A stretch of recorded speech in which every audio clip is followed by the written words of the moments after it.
Single heart beat scan ఒక్క second లోనే world class 640 slide CT scan ఇప్పుడు మీ vista imaging Banjara hills లో. కానీ ప్రతిరోజు మన మైండ్ సెట్, మన ఆలోచనలు, మన హ్యాపీనెస్ ఒకలా ఉండవు.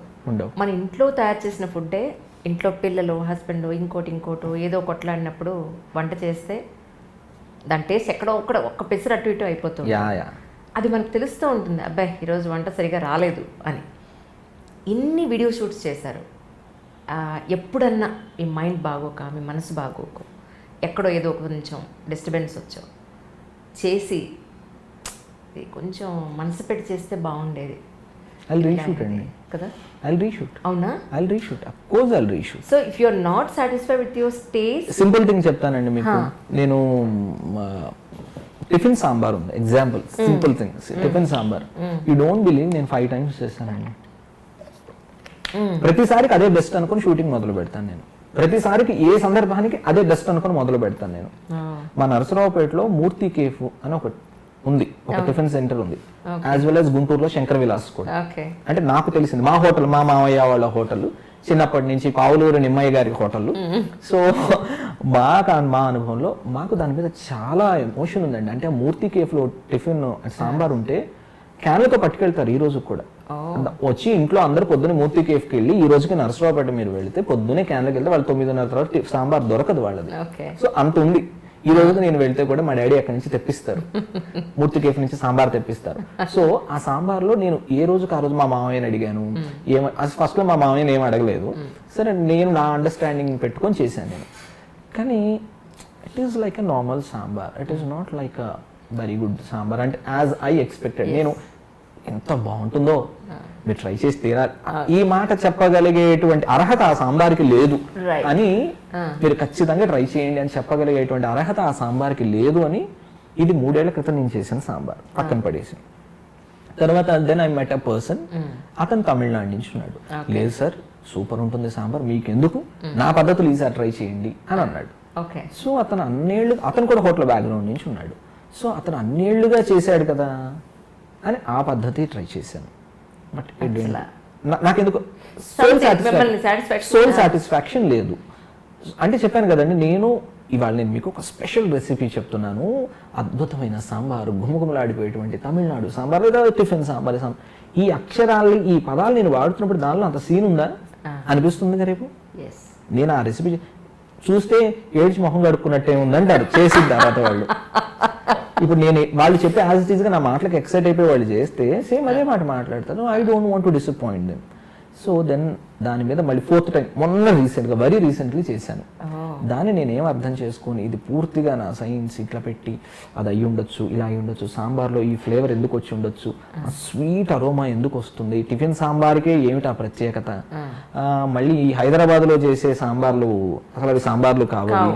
సో ఆ సాంబార్ని కన్సిడరేషన్ అంటే ఇందులో కొన్ని ఎలిమినేట్ చేస్తూ కొన్ని ఇంక్లూడ్ చేసుకుంటూ ఇలా ముందుకు వెళ్ళి ఎట్ లాస్ట్ నేను బెస్ట్ సాంబార్ని చేయగలిగాను అని ఒక సాటిస్ఫాక్షన్ తో షూట్ చేసి పెట్టాను. But I didn't post. Soon I post that recipe. నేను వెయిట్ చేస్తాను. షూటింగ్ అయిపోగానే మీకు రెసిపీ చెప్తాను. సో అండ్ అందులో కూడా అండి, అంటే దేర్ ఆర్ మెనీ వేస్. నాకు తర్వాత ఇంకో రెసిపీ చెప్పాలనిపిస్తుంది, కలుషితమైన సాంబార్ అని ఒక పేరు పెట్టాలనిపిస్తుంది.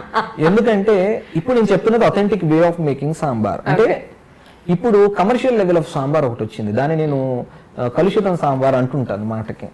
ఇంకా అసలు అది దీన్నా మనం ఎంజాయ్ చేస్తాం. అంటే వాడికి ఏంటంటే ఆర్టిఫిషియల్ గా ఆ కలరు, ఆ టెక్స్చరు, ఆ ఫ్లేవర్ తీసుకురావడానికి ఎన్ని చేస్తారు. అంటే ఏం రాంగ్, అందులో అన్హెల్తీ విధానం ఏం లేదు. బట్ వాడు కందిపప్పు వాడు. అవును, శనగపిండి కలిపిస్తున్నారు. నేను చూసాను, టేస్ట్ చూసి ఇది కందిపప్పు కానే కాదు, ఇంత స్మూత్ గా, ఇంత జిగురుగా, స్టిక్కీగా వచ్చింది డెఫినెట్ గా అని చెప్పని ఫిక్స్ అయ్యి చాలా ఆలోచించి ఇది ఖచ్చితంగా శనగపిండి అని మళ్ళీ ఇంటికి శనగపిండి వాడు చేసే దానిలో కూడా ఎంత ఉందనుకుంటున్నారు? అమ్మో చాలా పెద్ద పనే. పెద్ద పని కాదండి, అసలు డెడ్ సింపుల్ అసలు అది. కానీ ఆ సాంబార్ కూడా ఒకసారి మన వాళ్ళు చేసుకోవాల్సిన వాళ్ళకి, ఎమర్జెన్సీ ఉన్న వాళ్ళకి ఎట్ టైమ్స్ అది హెల్ప్ అవ్వచ్చు. But I don't want to, అంటే ఇది చాలా బాధ అనిపిస్తుంది. అంటే ఇంత ఉంది. అంటే ఒకటండి, ఈ commercial level of cooking any time it's very dangerous. అంటే డేంజరస్ అని అనం, కానీ వాళ్ళు కమర్షియల్ లెవెల్లో ఉన్నప్పుడు ఏమవుతుందంటే అండి, మనల్ని వాడు మన డబ్బు పెట్టాం ఆ డబ్బుకి వాడు న్యాయం చేయాలి. చికెన్ మీట్ టెండర్ అవ్వాలి, మీట్ టెండరైజర్ అని కెమికల్ దొరుకుతుంది వాడేస్తారు, ఇంకేదో వాడు అసలు ఇంకా ఒకటి కాదండి, ఎంత ఉంటుందో అంత ఉంటుంది. Food is all about emotion అండి. మీకు మీ ఊర్లో నచ్చిన ఫుడ్ నాకు నచ్చకపోవచ్చు, కానీ మీకు ఎంత హార్ట్కి టచ్ అయ్యింది. Food is all about emotion. ఇప్పుడు నేను ఇంటికి వచ్చి పప్పు తింటే నాకు ప్రాణం లేచి వస్తుంది, వాడికి ఎవరికో ఇంకేదో కారం దోశ తింటే లేచి వస్తుంది. సో దీన్ని మనం చెప్పలేము, మా ఊళ్ళో వేసినట్టు దోశ ఎక్కడా లేదు అని అంటారు చూసారా, అది it's all about an emotion అండి. మీ ఊర్లో మీకు నచ్చింది, ఎందుకంటే దాని వెనక ఎన్నో అనుబంధాలు ముడిపడి ఉన్నాయి, ఎన్నో ఇన్సిడెంట్స్ ముడిపడి ఉన్నాయి దాని వెనక. సో అది which is not so easy, అది మీరు ఏర్పరచుకున్నటువంటి ఒక ఎమోషన్. ఆ ఎమోషన్ని అదేముందండి, ఎన్ని కాంప్లికేటెడ్ చెత్త రెసిపీస్ ఉంటాయి అంటే మార్కెట్లో, వాటిని చూస్తే అకార్డింగ్ టు మీ ఇట్స్ చెత్త, but they eat, they are enjoying. How could I say that? నేను ఆ మాట అనలేను, బట్ ఐ డోంట్ ఈట్. అవునా? ఎంతమంది విస్మయిలో ఇప్పుడు స్టాఫ్ ఎంతమంది ఉన్నారు? అవునా? అండ్ పర్మనెంట్ గా 5 ఉంటారు, but here and there, as I told you, I meet people, I hire people, I learn the recipes, I go think. So మీరు ఇప్పుడు విస్మయి ఫుడ్స్ లాంటి ప్యాక్డ్ ఫుడ్స్ ఏమన్నా ప్రిపేర్ చేసే ఉద్దేశంలో ఉన్నారా? ఎవరో అన్నారు యాక్చువల్గా ఐడియాస్ చాలా వస్తాయండి, నన్ను రెస్టారెంట్ పెట్టండి అంటారు, but as I came from the hotel background, which is a very very big responsible job, and so I don't want to get into this until unless I'm very much confident enough to do. So I don't want to get into this, but let the audience enjoy the thorough better food, let me get into the everyone's house అన్నది నా point. ప్రతి ఇంట్లో Vismay food అన్నది ఉండగలగాలి. ఇంకా నేను బెటర్గా ఎలా అర్థం చేసుకొని ఎంత బాగా చేయగలగాలి, ఎంత ప్యూర్గా, ఎంత 100% యాక్యురసీ తీసుకురావడానికి నేను ఇంకేం చేయాలి అన్నది ఎప్పుడు it has to work. I have to be on that, otherwise I can't go beyond. ఇంకొక పని నేను ఇది వదిలిపెట్టి ఇంకోటి చేయి, ఇందులో నేను పరిపూర్ణత రానప్పుడు మరో పనికి నేను వెళ్ళగలిగేంత వెసులుబాటు లేదు. కరెక్ట్. డబ్బింగ్లోకి ఎలా ఎంటర్ అయ్యారు అని అంటే మీ వాయిసెస్ చాలా చోట్ల విన్నాను. అది యాక్చువల్గా నేను I'm not professional dubbing artist. అంటే కార్డ్ హోల్డ్ చేస్తూ డబ్బింగ్ యూనియన్ మెంబర్ గా ఉండి డబ్బింగ్ చెప్తున్నామని కాదు. So I don't Rome around studios. నేను పొద్దున్న వెళ్ళి స్టూడియోకి వెళ్ళి తర్వాత వెళ్ళి ఇంకో గంట అట్లా చెప్పేటువంటి బిజీ డబ్బింగ్ ఆర్టిస్ట్ కాదు. సో నేను అది ఏర్పరచుకోలేదు. నేను వెళ్ళి కార్డ్ అడిగితే ఇచ్చేయచ్చేమో, నేను వెళ్ళి ఆడిషన్ కూడా ఇవ్వలేదు. బట్ స్టిల్ ఇంత చెప్పిన తర్వాత ఆడిషన్ కూడా అవసరం లేదు వాళ్ళకి, but still they will give. But నేను అది ఇంకా నేను వెళ్ళలేదు. కానీ ఏంటంటే నా వాయిస్ ఎప్పుడైనా రిక్వైర్మెంట్ ఉంది, ఎప్పుడైనా స్పెసిఫిక్ గా ఒక క్యారెక్టర్ ఏదైనా వచ్చి అడిగితే ఐ డూ మై జస్టిస్ అంతే. I do. తర్వాత అంటే ఈ డబ్బింగ్ ఏంటి అంటే, సిన్స్ ఈ సినిమాలో నేను డైరెక్షన్ డిపార్ట్మెంట్ పనిచేసినప్పుడు this is a part of our job. So I have to be with the artist and I have to train them the dialogues. And then I have to be in the dubbing theatre. I have to get the right expression, how to pronounce and what exactly I require. So artist ఆ రోజుల్లో నాతో ఏమనేవారంటే, తేజ నువ్వు ఉన్నావా, చాలా హాయిగా ఉంటుంది తేజ అనేవాళ్ళు dubbing ఆర్టిస్టులు అండ్ ఆర్టిస్ట్ యాజ్ వెల్. ఎందుకంటే నాకు అప్పటికే నేను చాలామంది ఏం చేస్తారంటే వాయిస్ ఇచ్చినప్పుడు ఈ డబ్బింగ్ ఇదండి సీన్ అని చెప్తారు, ఈ డైలాగ్ అని వినేసి చెప్పినప్పుడు బాగాలేదండి 1 more చేద్దామండి అంటారు. ఎందుకు 1 more? So what it could be, how to pronounce and what is your problem and what you are expecting, ఇది మెజారిటీ ఆఫ్ ద పీపుల్ చెప్పరు. ఎందుకంటే వాళ్ళకి ఎక్కడో డిస్సాటిస్ఫాక్షన్ ఉంది. వాట్ ఎగ్జాక్ట్లీ ఇట్ ఈస్ అనేది వాళ్ళకే తెలియదు. సో ఇది నేను ఫేస్ చేశాను యాజ్ అ డబ్బింగ్ ఆర్టిస్ట్. నేను చాలా నేనైతే చాలా క్లియర్గా చెప్తాను, ఈ అక్షరాన్ని కొంచెం లౌడ్గా మీరు ప్రొనౌన్స్ చేయడం వల్ల, మీ టేక్ ఆఫ్ అలా పైకి ఉండడం వల్ల ఆ ఎమోషన్ కొంచెం ఇదవుతుంది. సో ఇంత కొంచెం కింది స్థాయిలో తీసుకొని గ్రాడ్యువల్గా పెంచుకుంటూ వెళ్ళండి. మళ్ళీ నా ఎక్స్ప్రెషన్ ఎలా ఉంటుందంటే చెప్పేటప్పుడు, దీనికి ఒక 2 points ఎక్స్ప్రెషన్ పెంచండి అంటాను. అంటే వాల్యూమ్ ఒక 2 points పెంచండి లాగా. ఇప్పుడు ఏదో ఒక ఎక్స్ప్రెషన్ ఏదో అంటారు, ఇంకొక 2 points పెంచుతారు, ఒక 1/2 point చాలు అంటే చెప్పిన దానికి ఇంకొంచెం అంత బాగుంది అది. కానీ మధ్యలో అక్కడ పాజ్ ఇస్తే రాంగ్ ఎక్స్ప్రెషన్ వస్తుంది, ఈ అక్షరాన్ని కొంచెం పైకి పలికితే ఇంకొక ఎక్స్ప్రెషన్ వస్తుంది. So I know this all. So ఇంత స్పష్టంగా నేను చెప్పి నేను నా వర్క్ని చాలా సునాయాసంగా ఫినిష్ చేయించుకోగలను. సో కాకపోతే కొంచెం మధ్యలో కొంచెం చాదస్తాలు ఉన్నప్పటికీ నాకు వాయిస్ పట్ల అండ్ ఇంకొకటి, నా వాయిస్ నేను వినను ఇప్పుడు, అస్సలు వినను నా వాయిస్. నేను ఇప్పుడే కదండి విస్మయ్ ఫుడ్ లో కూడా అబ్బా మీరు భలే చెప్పారండి అంటే ఆహా అవునా అంటాను తప్ప when I'm done with my work I never look back. నేను ఎప్పుడు అది వినను. అంటే ఒకసారి జరుగుతున్నప్పుడు డ్యూరింగ్ ద టైం ఎంతసేపు అన్న వింటాను. నేను చెప్తున్నప్పుడు ఈ డైలాగ్ కరెక్షన్, దానికి ఎంత జస్టిస్ చేయాలో అంతా చేస్తాను. కానీ నాకున్న ప్రాబ్లం ఏంటంటే నేను చేస్తే ఎక్కడో డిస్సాటిస్ఫాక్షన్, అయ్యో ఇది ఇంతకంటే ఇంకా బాగా ఉండాల్సిందే, దీని మీదే ఎక్కువ ఈ ఎక్స్ప్రెషన్ ఇలా ఎందుకు అన్నాను బాగా. కానీ చాలా మందికి తెలియదు ఏంటంటే ఈ హాలీవుడ్ సినిమాల్లో బాబు ఏంటా ఎక్స్ప్రెషను అని కమెంట్ చేస్తారు. నేను స్పైడర్ మ్యాన్ ట్రైలర్ చెప్పినప్పుడు తెలుగులా మాట్లాడొచ్చు కదా అంటారు. కానీ ప్రాబ్లం ఏంటంటే వాళ్ళకి అర్థం కాదు ఏంటంటే డైరెక్టర్ మా చేతిలో లేదు, అక్కడ దర్ ఇస్ అ డైరెక్టర్, వాళ్ళు అక్కడ కూర్చున్నారు, వాళ్ళకి ఏం కావాలో వాళ్ళు చెప్పించుకున్నారు. నాకు ఫ్రీడమ్ ఎక్కడ ఉంది, వాళ్ళు ఏం చెప్తే అది నేను చేయాలి, నాకు ఆప్షనే లేదు. ఇప్పుడు డైలాగులు ఏంటంటే ఆ డైలాగ్ వాళ్ళు ఏమనుకుంటారంటే ఈ ఆడియన్స్ ఆ డైలాగ్ నేనే రాసుకొని నేనే చెప్పాను అనుకుంటారు. కానీ అది డైరెక్టర్స్ అక్కడ వాళ్ళు కూర్చున్నారు పక్కన ఇంజనీర్స్, అది వాళ్ళు డిస్నీ వాళ్ళు లేకపోతే ఎవరో పెద్ద టీం ఉన్నారు, వాళ్ళందరూ అప్రూవ్ చేసి వాళ్ళు ఒక స్క్రిప్ట్ రాసి నాకు ఇచ్చి దాన్ని చెప్పమంటే నేను చెప్పిన డైలాగ్ అది. సో దాన్ని నేనేం చేయగలను, పైగా ఆ ఎక్స్ప్రెషన్ హలో మైక్ అంటే హే మైక్, ఈ ఎక్స్ప్రెషన్ తో నేను చెప్పాలి ఏ మైక్ అంటే ఆ ఫేస్ మీద కూర్చోదు. నేను ఎలా చెప్పాలి మరి దాన్ని, నేను ఆ విధంగానే అలాగే నేను బ్యాలెన్స్ చేస్తూ చెప్పాలి. సో ఈ విషయాన్ని చాలా మందికి తెలియదు. సో డబ్బింగ్ అనేది నా చేతిలో అక్కడ ఒక పర్సన్ ఉన్నారు, వాళ్ళు చెప్పించుకుంటారు, వాళ్ళు అడిగినట్టు నేను చెప్పాలి. That is my responsibility, I have to do my job అంతే. విస్మయ్ అనేది మీ అబ్బాయి పేరుని విన్నా నిజమేనా? అవును, ఆ మీనింగ్ నాకు నచ్చి నేను పెట్టుకున్నాను. విస్మయం అంటే వావ్ ఫ్యాక్టర్ యాక్చువల్గా. కానీ దాన్ని ఈ న్యూస్ ఛానళ్ళ వాళ్ళకి అంటే అవాక్కయ్యారు లాంటి పదం వాళ్ళకి సింక్ అవ్వట్లేదో మరి ఏంటో, అది ఆ బరువు తగ్గుతుంది అనుకుంటున్నారేమో.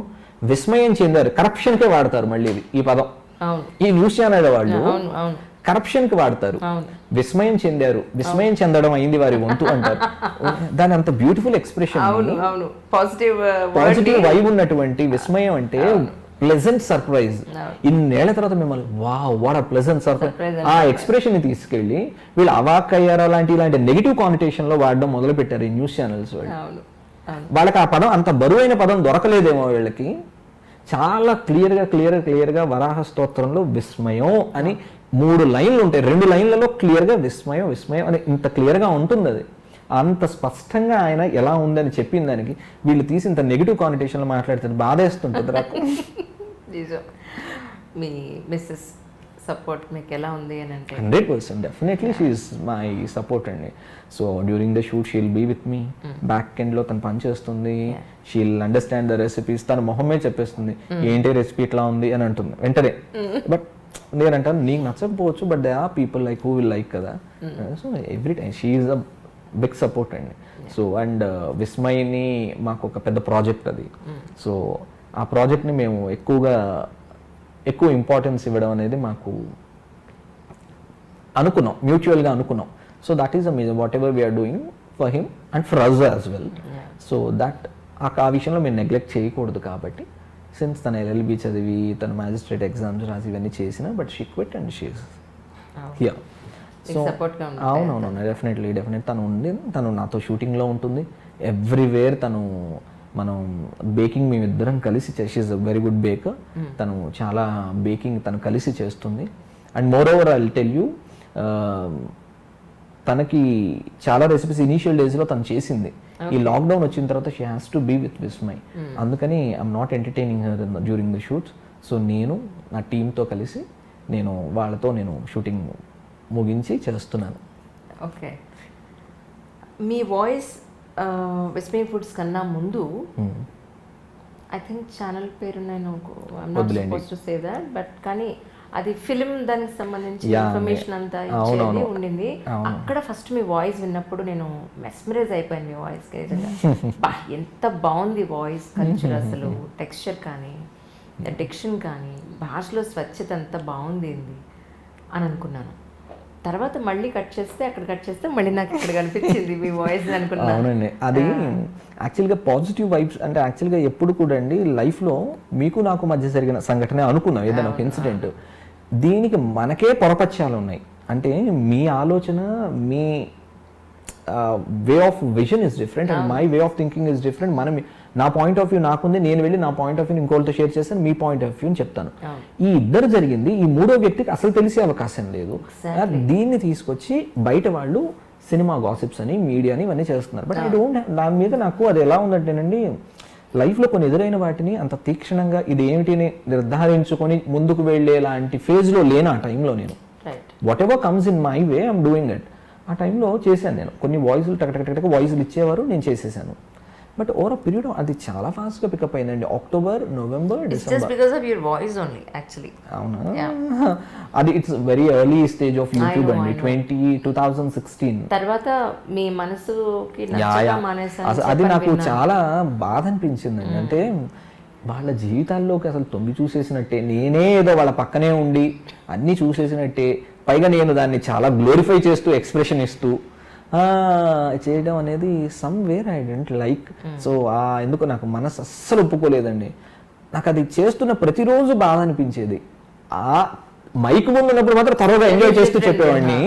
బయటకు వచ్చిన తర్వాత ఆడియన్స్కి ఏమో ఆ few audience might like it. నేను చెబుతున్నది, నేను హ్యూమర్ చేస్తున్నది, వాళ్ళని వెక్కిరిస్తున్నట్టుగా మాట్లాడింది, ఇవన్నీ వాళ్ళందరూ ఎంజాయ్ చేస్తుండొచ్చేమో. But somewhere I don't like, అందుకే నేను చెయ్యను అని వదిలేశాను. బై గాడ్స్ గ్రేస్ నాకు ఈ పాత్ దొరికింది. I'm thoroughly enjoying it. I want to be here for the lifetime అని I'm expecting. I don't know where it goes. మిమ్మల్ని ఇంక ఎక్కువసేపు ఇబ్బంది పెట్టను, ఒక ప్రశ్నతో ముగిస్తాను. యా. కానీ చిన్నప్పుడు అందరూ, ఇప్పుడు మీరైనా నేనైనా, మీ ఫ్రెండ్స్ అయినా, నా ఫ్రెండ్స్ అయినా, మన పేరెంట్స్ అయినా ఎవరైనా సరే, చిన్నప్పుడు మనకి మనంగా ఒకటి అవ్వాలి అనుకుంటాం. పేరెంట్స్ అనుకుంటారు వీడిది అయితే బాగుంటుంది, మా ఫ్యామిలీలో వీళ్ళు లేరు అని. కానీ పెద్ద అయిన తర్వాత రియల్గా మనం ఇంకొకటి అవుతాం. సో మీ లైఫ్లో ఏం జరిగింది అని అంటే ఏం చెప్తారు? అసలు మీరు ఏమేమనుకున్నారు, మీ పేరెంట్స్ ఏమవ్వాలనుకున్నారు, అల్టిమేట్గా మీరు ఏమయ్యారు? మా పేరెంట్స్ అయితే somewhere I have to settle well అనుకున్నారు, కానీ they don't have any particular things అనే వాళ్ళకి ఏం లేదు. బట్ నాకు చిన్నప్పటి నుంచి ఆర్ట్ అంటే అసలు కళలు అంటే ఏమో నాకు తెలియదు, అది నా హార్ట్ ఆగిపోతుంది. ఓ మంచి మ్యూజిక్ విన్నా, ఒక ఆర్ట్ ఫామ్ విన్నా, ఒక పెయింటింగ్ చూసినా, ఒక సింగింగ్, ఆర్కిటెక్చర్ ఏం చూడండి, అసలు నాకు అది ఇట్లా ఆగిపోతుంది. ఆ ట్రెడిషన్, ఇవి నాకు బ్యూటీ, ఇవన్నీ నన్ను ఎట్లా ఆపేస్తాయి అనమాట. Something I'm a very creative person, I have to be in the cinema అనుకున్నాను. I don't know what drove me. So నేను సినిమాలకు అని నేను ఇంటర్మీడియట్ అయిపోగానే నేను డిసైడ్ అయిపోయాను. So I want to do something అని మా మమ్మీకి చెప్పాను. మా మమ్మీకి ఎందుకు అలాగా నా మీద నమ్మకం వచ్చిందో తెలియదు. యూ గో అన్నారు. నేనేమి పెద్ద కష్టపడ్డాలాంటివి కూడా, అంటే నా కోసమే ఎదురు చూస్తోందేమో పాత్. నేను రాగానే విత్ ఇన్ అ ఫ్యూ మంత్స్లో నేను ఎక్కడి నుంచి నేను వచ్చేసిన వెంటనే నాకు జాబ్ దొరికింది. Then I grow up here. నేను చాలా రిలీజియస్గా పనిచేశాను. చేసినంతకాలం ఇలాంటిదే ఇంకా ఈ వర్కే అనుకొని నేను అనుకున్నాను. మా డాడీ ఎప్పుడు డిసప్పాయింట్మెంట్తో ఉండేవారు. అయ్యో వీడు కెరియర్ని వదిలేసి చదువుకునే పిల్లాడు వెళ్ళి ఇట్లా అయిపోయాడు, అట్లా అయిపోయాడు అని ఎంతో బాధపడ్డారు మా డాడీ. చాలా సంవత్సరాలు ఆయనకి ఏదో మనసులో ఒక దిగులు ఉండేది నా మీద. కానీ ఎప్పుడు కూడా మీ వాడు ఏం చేస్తున్నారు అని వాళ్ళ ఫ్రెండ్స్ అడిగితే నాతో ఎప్పుడు అనేవాళ్ళు అంటే, ఏం చేస్తున్నావు నాకు అర్థమై చావదు, అది నేను ఏం చెప్పాలో నాకు తెలియదు, ఇట్లా మాట్లాడేవాళ్ళు ఆయన నన్ను. అంటే వాళ్ళకి డిపార్ట్మెంట్స్ ఏమి అర్థమై, అంటే అవతల వ్యక్తికి కూడా అసలు తెలియదు. సో వాళ్ళు ఏం చెప్తారు, అసిస్టెంట్ డైరెక్టర్ అంటే అంటారు. ఏం చేసి వాళ్ళు అసిస్టెంట్ డైరెక్టర్ కూడా తేడా తెలియని వాళ్ళు కొందరు ఉన్నారు. సో వాళ్ళు ఏం చేస్తారు, మా డాడీకి అంత ఎక్స్ప్లెయిన్ చేసే అంత సహనం నా పట్ల లేదు నేను చేసిన దానికి. సో సమ్వేర్ ఉండేవారు. But over a period of time like Vismai food start చేసిన తర్వాత నేను ఎంత థరోగా ఎంజాయ్ చేస్తున్నానంటే I'm not enjoying better then, నేను ఈ జర్నీని చాలా ఎంజాయ్ చేస్తున్నాను. ఇలాంటి అబ్బాయికి యూట్యూబ్ లో ద బెస్ట్ మిస్టర్ యూట్యూబర్ గా అవార్డు వచ్చింది. మీ నాన్నగారు మై డాడీ ఈ ఇంటర్వ్యూ చూస్తే ఎంత మురిసిపోవచ్చో. సో మై మామ్, డాడ్, మా in laws they are very very happy అండి. మా ఇన్లాస్, మా వైఫ్ వాళ్ళ mother, father, so they are, ఆయన డిఎస్పీగా రిటైర్ అయ్యారు, నా wife father. So they are quite happy. అంటే మేము ఎంత ఎంజాయ్ చేస్తాం. నేను యాక్చువల్గా పేరు అని ఐ డోంట్ నో, నేను చేసే పని సవ్యంగా చేయాలి, శ్రద్ధగా చేయాలి, ఒళ్ళు దగ్గర పెట్టుకొని చేయాలి, ఇదే నేను నమ్ముతాను, అవే చేసుకుంటూ వెళ్తున్నాను. What ever comes that might give me money fame or something. It's a జర్నీలో నాకు జరిగేటువంటి ఎదురైన కొన్ని మైలురాళ్ళు అంతే అనుకోవాలి తప్ప దాన్ని పట్టుకొని నిలిచిపోవాలని లేదు. కానీ my parents are so happy. కానీ మీరు స్టార్ట్ చేసినప్పుడు 2018లో స్టార్ట్ చేసినట్టున్నారు అయితే. యాక్చువల్గా అండి నేను చెప్పాలి, I should thank Vijaya Rao aunty అని.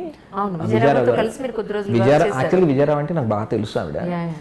విజయారావు ఆంటీ యాక్చువల్గా నేను కలిసినప్పుడు విజయారావు ఆంటీ నాతో నేను అన్నాను మనం చేద్దాము అంటే, ఆవిడ అమ్మ అంటాను నేను, అమ్మ మనం చేద్దాము, ఎందుకంటే నేను వచ్చి చేయడం కెమెరాలు ఇదంతా కాదు, సిన్స్ ఏదో ఉంది యూట్యూబ్ ఏదో ఇప్పుడు ఏదో మొదలవుతుంది మనం చేద్దామంటే ఆవిడతో కొన్ని రెసిపీ స్టార్ట్ చేశాను. కానీ అది ఎందుకో నాకు అసలు దాని మీద ఒక ఐడియా లేదు, ఈ క్వాలిటీ ఉండాలి, ఏం లేదంటే ఊరికేదో తీసి పడేసి ఏదో చేసేసాను. బట్ దానికి ఇనీషియల్గా వాయిస్ ఇవ్వకుండానే చేసేసాను, లేటర్ తర్వాత వాయిస్ ఇచ్చాను, ఏదో తిక్కగా చేసేసాను. నాకు దాని మీద ఒక క్రమబద్ధంగా ఏం చేయలేదు నేను. ఆ తర్వాత విజయరావు ఆంటీ కొంచెం ఆగిపోయారు. తర్వాత ఇంకా నేను వై ఐ కాంట్ డూ అని దెన్ కొంచెం ఇనీషియల్ డేస్లో కొంచెం సఫర్ అవ్వచ్చు, కొంచెం అవ్వచ్చు. But since I'm from this background I know how to capture and know how to do. I would say అండి, ఇండియాలో Vismai food one of the top. No, I'm not talking about the scale and the subscribers. The team what we have is one of the top team. So which is not a small thing. అంటే like ఇండియాలో ఉన్న top క్రియేటర్స్తో equally నా దగ్గర అలాంటి team ఉంది. So that where we work and we work ఎంత work చేస్తాము ఒక రెసిపీ కోసం అంటే అది అవసరం లేదు, చెప్పాల్సిన అవసరం లేదు. End of the day cinema మేము ఎంత కష్టపడ్డాం, ఆ రాత్రి వాళ్ళు కష్టపడ్డాం, కింద మీద పడ్డాం, ఫైనల్ అవుట్పుట్లో వాళ్ళు చూసింది వాళ్ళు నచ్చిందా లేదా అన్నది point. But I don't want to reveal నేను దీనికోసం ఇంత కష్టపడ్డాను అంత కష్టపడ్డాను, సిన్స్ వీఆర్ టాకింగ్ కాబట్టి నేను ఇది చెప్తున్నాను. కానీ అవసరం లేదు, ఆడియన్స్ కదా అవసరం లేదు. ఆడియన్స్ వాళ్ళకి అవుట్పుట్ సరిగ్గా వచ్చిందా లేదా, that is the only point. అంతమించి